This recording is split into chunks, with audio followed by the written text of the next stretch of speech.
All right, welcome to the Work Sucks, but I Like It podcast. Today we have John Salzwedel.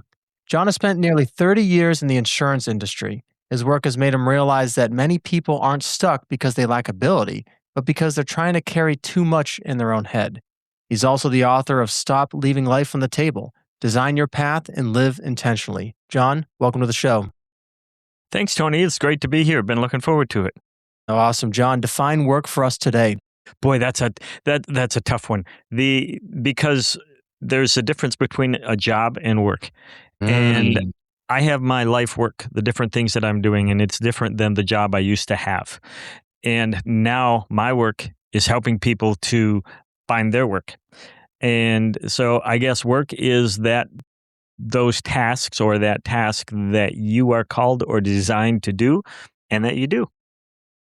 So I love that, to be called to do. How did you get this calling to do the work that you do now? A lot of pain, a lot of mistakes, a lot of bad choices. I was in the insurance industry, which is a great industry. It does many great things. I will not disparage that industry because of the good things it does for so many people. But I started at the bottom. I did everything from cleaning the bathrooms, making photocopies, all the way up to when I owned the business, was CEO and sold it. So I did everything in between except accounting because I don't speak accountant. And during that time, I learned a lot about the different ways that we can work, the different things that we can do.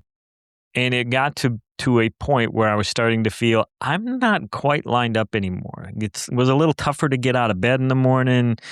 Something would cross my desk, and instead of handling it right away, I'd say, well, I got a week. I can get to it next week or whatever. Things were getting put off. I wasn't excited to go in anymore. I worked with great people, so I knew that wasn't the issue. And so I figured there's something I got to do here, something different, something's not lined up. So I listened to all the greats, all of the Jim Rohns and the Zig Ziglars and the John Maxwells, and I said, guys, give me a clue here. What am I doing? And I found out a lot about myself and a lot of how to find out about myself. And through that, I found that, yes, I had those skills to do that job, but I had specific skills that were better tuned for working with people in their lives, helping them to move forward and do what they do better. So I want to get to the work that you do, of course, on the show that you're doing today, but I want to step back to when John was the insurance person. I guess, why did you get into that? Like, why would you? I'm very curious. Why pick insurance? I vowed that I would not going to go into insurance. Okay.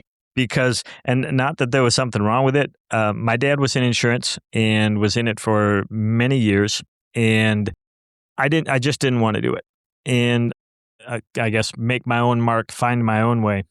And I was doing that. I went through a bunch of different jobs. I've had lots and lots of different jobs that I was doing, and found myself at a place where I needed a new job and had a family, had bills to pay.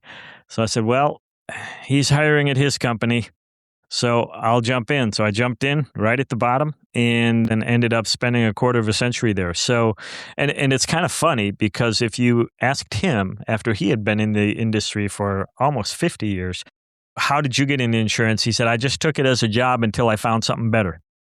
And 50 years later, he said, I'm still looking. And so, yeah, I kind of ended up into it the same way that he did. And I left after a little bit less time than what he did, but my circumstances allowed me to do that. So 30 years, John. So you must have navigated obviously the highs and lows. You started at the relative bottom, right? According to the hierarchical organization structure. I guess, walk us through how you stayed, I want to say committed, I guess, to the company for 30 years. And then off from that, how did you start veering off, if you will? So first, how did you stay committed for 30 years? Let's start with that. I think it comes down to a very simple training. Growing up, my parents were very much, when you're doing a job, whether you want to do the job or you don't want to do the job, you do your best. The people that hired you are paying you, and they deserve your best. You do your best, and if you don't like it, fine, find a different way to be there. But as long as you're there, you're doing your best. And they instilled that in me in everything that I was doing and all the different jobs that I had growing up. And I had management position and operations positions and sales and doing everything. And I tried to always do my best when I was doing those things. So staying committed was just a matter of continuing to do my best. And that leads into that next part. What happened? It got harder and harder and harder to want to do my best. So what got harder, John? I really love that. So what got harder for you? The motivation, that feeling that we all get sometimes of, why am I doing this? Who am I serving? Am I doing any good for myself? What's the purpose of what I'm doing? And I think we all go through that. For me, it got to be a little bit too frequent. And I could no longer, because I was in the position of CEO, I could change my job. And I could say, I like to do this part, so I can do this part, and I can do this. And I did that. And I tried different things and tried to move my job around. And I got to the point where I couldn't move it around enough to find those spots. Interestingly enough, as I look back, if I step back into it, I think I could rearrange it again into a different way. I don't want to, and I'm not going that direction, but I think I could, because I've learned a lot since I stepped away from that. But it got to the point where I just couldn't arrange it enough where I was fired up to go into work, and dragging yourself to work when there's something out there that's pulling you, that you really want to be doing, that fires you up, dragging yourself in is really painful. So, John, that's so interesting, right? You start from the bottom, you work your way literally all the way to the top, and then you find that it's almost like you made it to the top of the mountain, and you're like, I'm done. I want to be done. Yeah, yeah, and I think it was Stephen Covey who said that so often we climb to the top of the ladder to find out it's leaning against the wrong building. Ah, A- okay, I love And that. I don't know that I can take it that far, because I learned a ton while I was there. So it was on the building it needed to be on at that time, but then I noticed that there was another building that had a better view that I wanted, so time to check that one. So I just have a side question here because it's a sort of a tangent to work, but I feel like the listeners will appreciate this. You being in insurance, right? We talk about jobs. Everyone's like, "Oh, I need the benefits, the insurance," right? What are your thoughts from working in insurance and people saying that in America? What is the I guess what are your thoughts? I'm very curious to hear from your perspective. On needing the benefits, and Just I like I gotta guess stick with it. yeah, just insurance in general, I guess. I guess that's kind of my question. So, what is the state of insurance in America? I was in property casualty insurance, so we would do the different personal items. I didn't do life insurance. I didn't do health insurance. I had the license, so I could do that, but we never went that direction. Insurance is absolutely necessary, particularly as we're going through the state of valuations on how everything is going up in price. I feel bad for people buying their first house right now, because they're paying 5, 6 times what I paid for my first house. And yeah, it was a little while ago, but it doesn't seem like it was that long ago. So the prices they have to pay, and there's no bank around that's going to lend you money if you don't have insurance, because burns up, their money's gone. So the insurance for cars and houses and all the things that people want to have, absolutely necessary. And I don't see that going away at all. I see that increasing. Thank you for that. No, I appreciate that. So back to your kind of work journey here, right? So I think it was Zig Ziglar. You can correct me if I'm wrong, right? You climb to the top, right? See you at the top, if you will, his little saying there. And he says that you can look out and see your next destination, right? So here's John, CEO of this insurance company. He's looking out. What did you see was that next mountain, that next challenge to climb? I think the big challenge for me was something that I built 100% on my own. Ah. The I came into the company that I worked for in insurance, and I learned. And I learned from everybody that was already there. And I'm still doing that. I'm still learning, but I am my only employee. And so I am taking it all the way through. Succeed or fail, it's all me. So the challenge of, you know, swim or drown, one or the other. And it's entirely up to me that that's going to happen. That, I think, was the challenge I was looking for, because I didn't have that prior. Building something new, building it a little bit different when somebody had already laid a great groundwork for it is a little bit different than starting brand new with, basically with nothing, no customers, no clients, no product. It's there you go. So interesting. I guess, like, not to get too personal with your relationship with your father, but I guess like you said, I'm a millennial, right? So I'm 39 years old. My dad, his generation, probably, similar age to you, their parents were like, stay at this job, do that, work for the other person. And it's like at some point he did something similar to you. He wanted to create his own thing, I guess.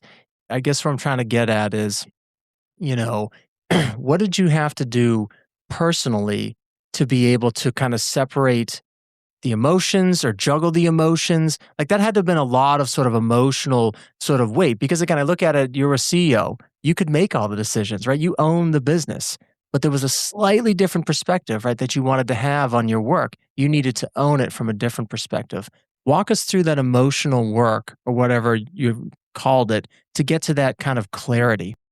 Yeah, that's a great question because there was a lot going on there. As CEO, yes, I could do whatever I wanted, but I had a team of people that depended on me making the right decisions because they had families to feed. So it wasn't, and we got along good as a whole, the company, all the entire team there. So one of the big things that I had to make sure of is when I sold that company, that the company coming in would make a job available to anybody that worked there that wanted it. Nobody was going to be automatically let go. And most of the people took a job with the new company, and many of them are still there. So that part was able to happen, but that was one of the pressures on there. How can I do this? Because it's not just me that I'm affecting. And I had my family as well. By this time my kids had already moved out, but my wife and my dogs like to eat too. They wanted me to be successful as well.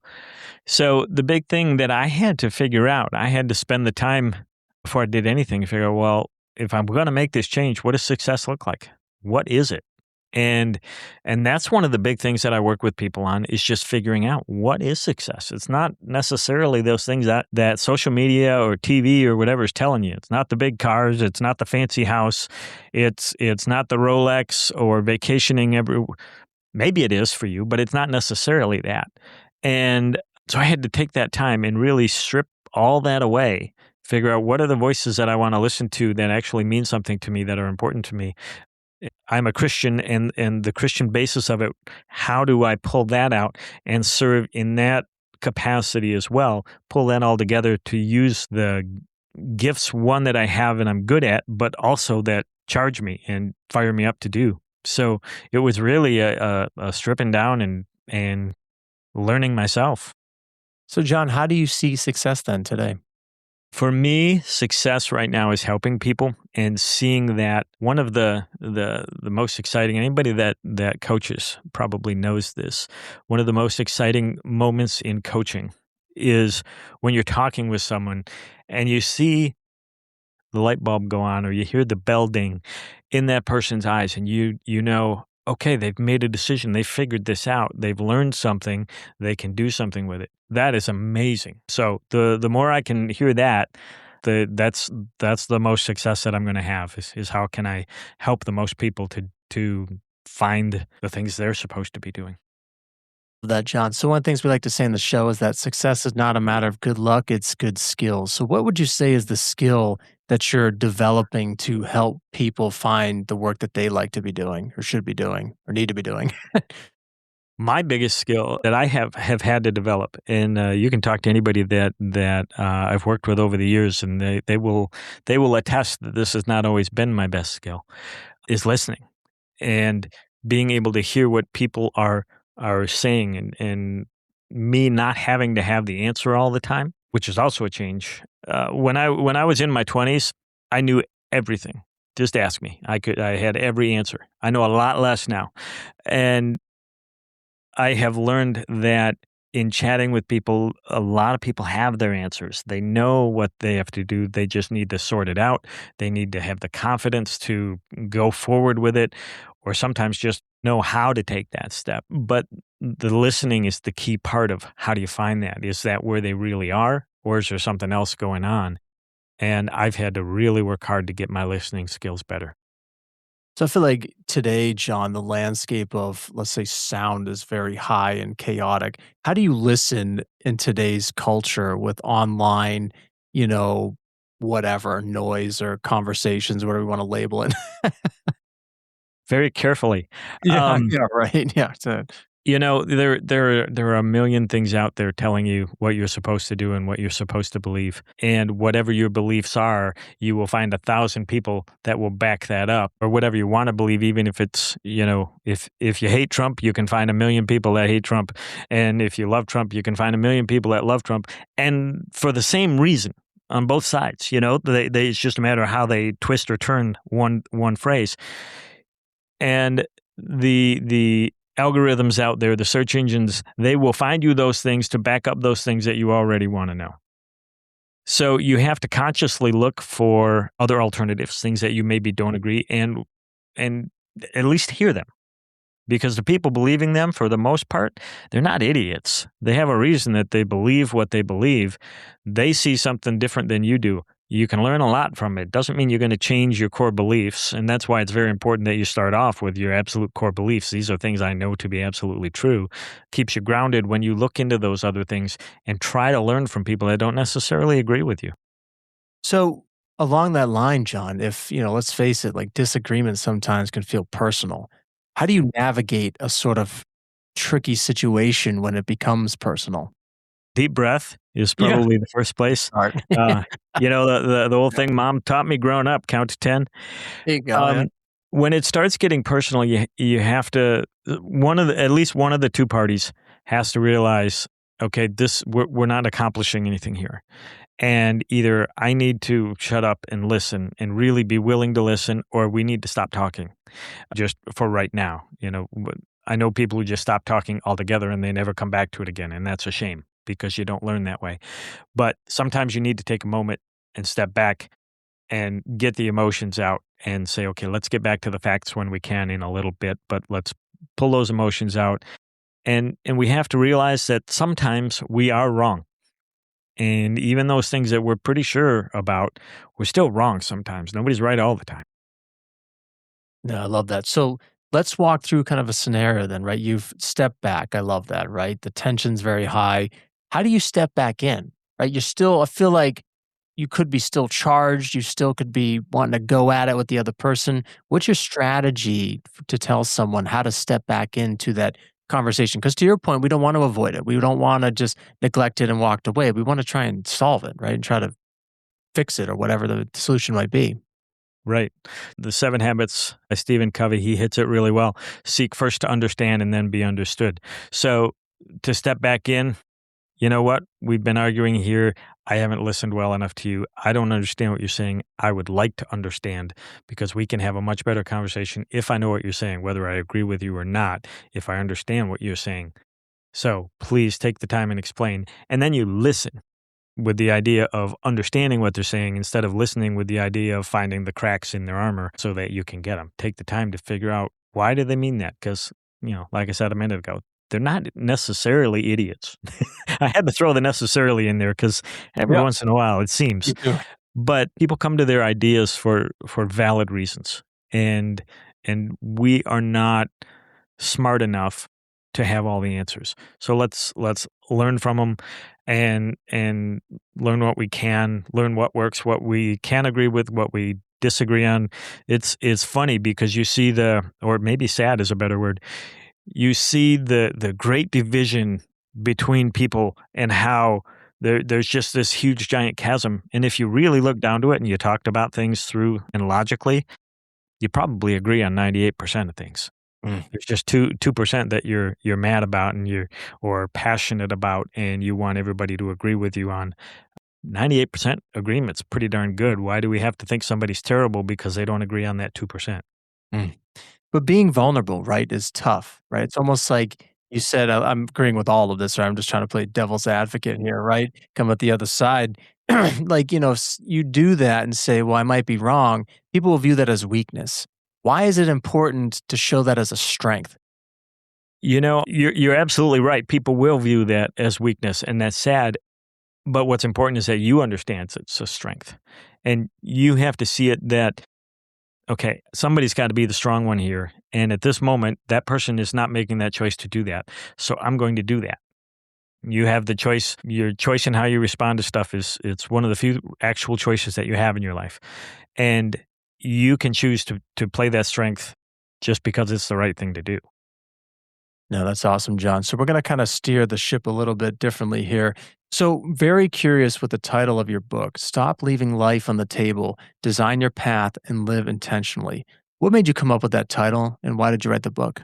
The title comes from a business proverb or business saying, we left money on the table. And the idea behind it is you go and you negotiate a deal. And the example I always use is if I'm going to sell you a bicycle and you agree to buy the bicycle and you give me $100, and as I'm walking away I hear you saying I'd have paid $150 for it.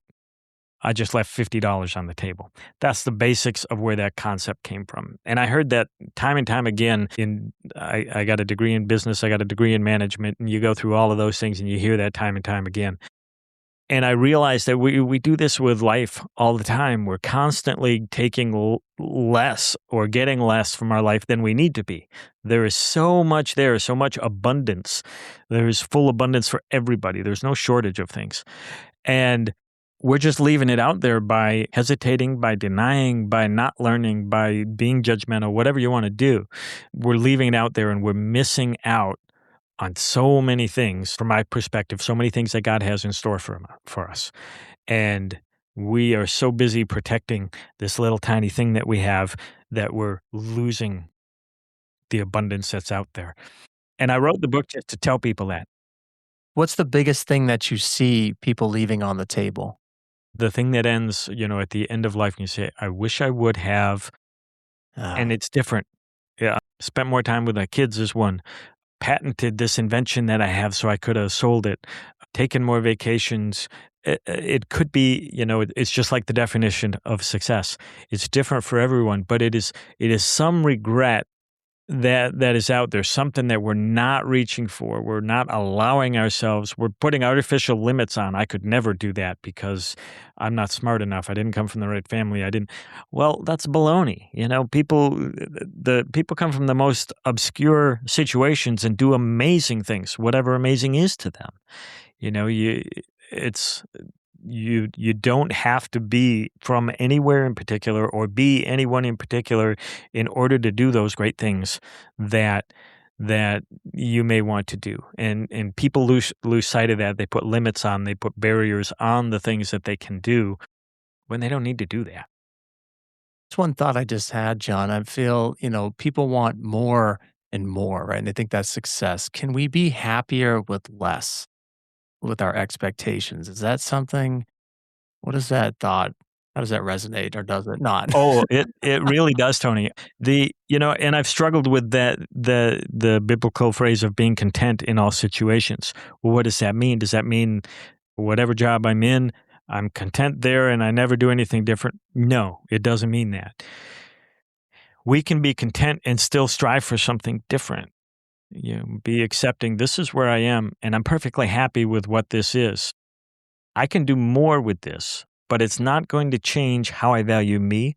It's not going to change whether I see this world as wonderful or not. It's, I was made to reach out to however many people. Well, if I reach out to one, did I succeed? Well, I guess. But I'm drawn to do more than that, and we are built to do more than that. So we can be content without sitting still or sitting in a corner and just resting on our laurels. I love that. So, John, this is the Work Sucks, But I Like It podcast. What is one thing that sucks about your work, and what are you doing to make it not suck? Uh, the thing I guess that for me is it's funny because I told you early on this is one of the things that excited me. What sucks is that all of the different jobs that I have to do, I have to do. I used to have someone that could make copies for me or send out 1,000 of these postcards. Well, if I want to send out 1,000 postcards now, I'm putting the labels on, I'm putting the stamps on, I'm writing on them, whatever they are. So the part that sucks is getting myself motivated to do all those little tiny things that aren't the thing I really want to be doing, but are necessary to do the stuff that I want to be doing. And what am I doing to fix that? I'm trying to Some things I'm trying to automate. I have rules on how I use AI. There are definitely some good uses for it, but if I write something, anything that I'm writing that I'm putting out there as my work and my thoughts, that's mine. AI doesn't do that. But if I can automate in a way where I have somebody put the stamps on for me, or I have a machine do this or whatever, any of those kinds of things, or if I can hire it out, I'm trying to do that where I can and still keep the soul of what I'm doing as me. Love that, John. If, audience listeners today resonated with your message here and they want to reach out and find out more about your work, where's a good place for them to land? I have a website, which is thecoach.vip. And if you do /podcast, it is especially for people who've seen me here. So thecoach.vip/podcast. My email is john@thecoach.vip, and I answer my own email. I don't have anybody doing that, and that's not automated either. My book is out there. I got some training courses coming out, and I have a weekly blog that I send out to people that's just a positive thought. You can sign up for that at my website as well, and you'll hear from me something that hopefully is useful every Thursday. Awesome. Well, John, it's been a pleasure having you on the show. Thank you so much. Tony, it's been great. I've enjoyed chatting with you. And one last thing I want to leave for everybody in your crew: you matter. The work you're doing matters. Some days it doesn't feel like it, but keep plugging away, because there's nobody that is you other than you. There never has been, there never will be. You are the only mix of you ever, and we as a world need you just as you are. So feel good about that and keep plugging away. Awesome. Thank you so much, John. Thanks, Tony.